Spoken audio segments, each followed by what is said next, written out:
Welcome back, everybody, to my annual October ranking series. This year I'm counting down my 31 favorite horror movies from the 2010s. If you know me, and you know how I love to support micro-budget movies and, independent horror, you probably knew that this was going to make it on the list somewhere. So at number 14, we have Terrifier.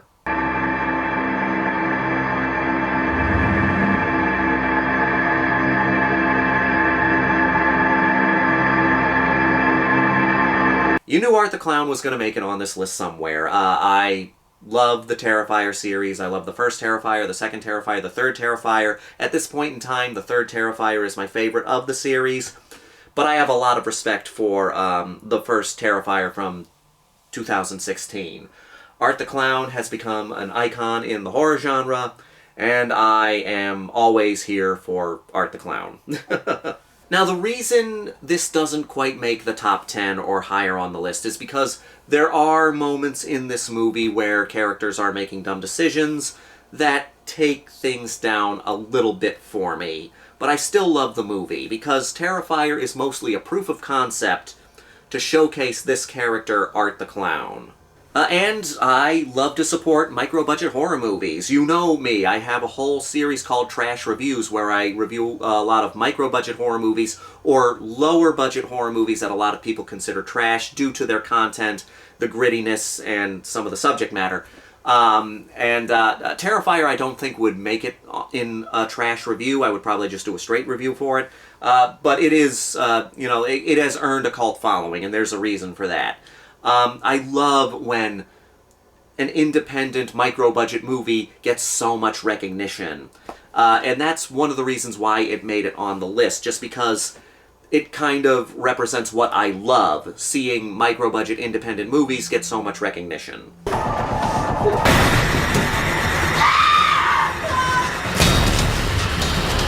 I've said it a lot of times, I'm someone who does not like to put down mainstream movies. I don't like to speak negatively too much of mainstream cinema, because mainstream cinema has given us a lot of good stuff. It has had a hard time giving us good stuff in the past few years because it has focused on franchises and cinematic universes and stuff like that. But I don't like to shit on it too much because because it has given us good stuff. But I love supporting independent cinema, and like I said, especially micro-budget movies, because I respect people who try to make the best movie they can with so few resources. And the smaller budget you have, the less resources you have. And Terrifier's budget was around $35,000, which is not a lot of money, especially given what this movie was trying to do. And it does have those elements that you see in a lot of micro-budget movies. Like, for example, most of the movie takes place in one location, which helps budget-wise. But the gore effects in this movie are fantastic. And when you make a movie on your own, especially with very little money, you are wearing multiple hats. So Damien Leone, he directed this movie, and he also did the gore effects for this movie.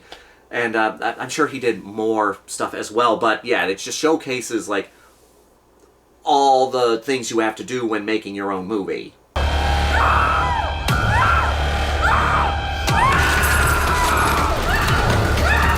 Art the Clown is just such a fun horror movie character, and he's a clown.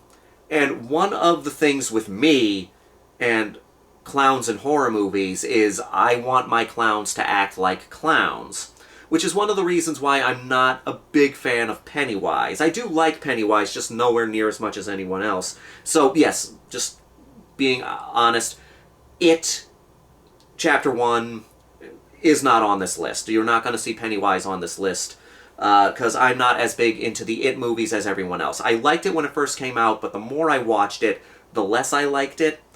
And I like Pennywise. He's just not my favorite horror movie villain, and he's definitely not my favorite horror movie clown. Because when there's a horror movie villain that is a clown, I want them to act like a clown. And Art the Clown, especially over the years, and more so in the other movies, does act more like a clown. He acts like a mime most of the time.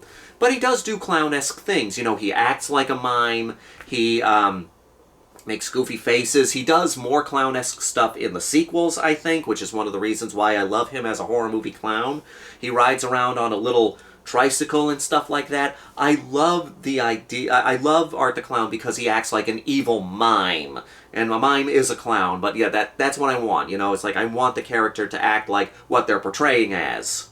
And Art the Clown acts like an evil clown, or at the very least an evil mime.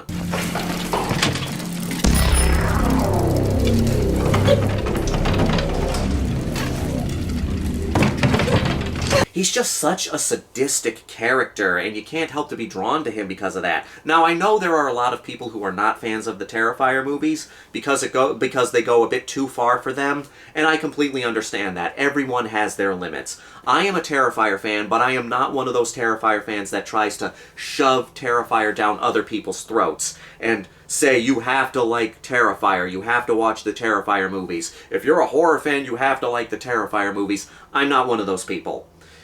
Like, I love Terrifier, but I completely understand that not everyone loves Terrifier, so, because I understand your limits. If you don't like these movies, I have no problem with that. Continue not liking these movies. But I'm a fan of them, and I can continue to enjoy them. But I do love how sadistic Art the Clown is as a killer, and I love how creative he gets with the kills. But yeah, Art the Clown, I will admit full-heartedly, the main reason I love Art the Clown is because as a guy who loves to support independent horror and loves to support micro-budget movies, seeing a character that started out in a micro-budget horror movie explode into more mainstream stuff warms my heart. And I will admit, that's the main reason why the first Terrifier makes it onto this list. I do enjoy the movie, and I do love the movie, but the recognition it's gotten from a micro-budget independent movie into developing this huge cult following, so much so that Art the Clown is known by the mainstream, is something that warms my heart as someone who loves to support independent and micro-budget movies. That's why he's on this list.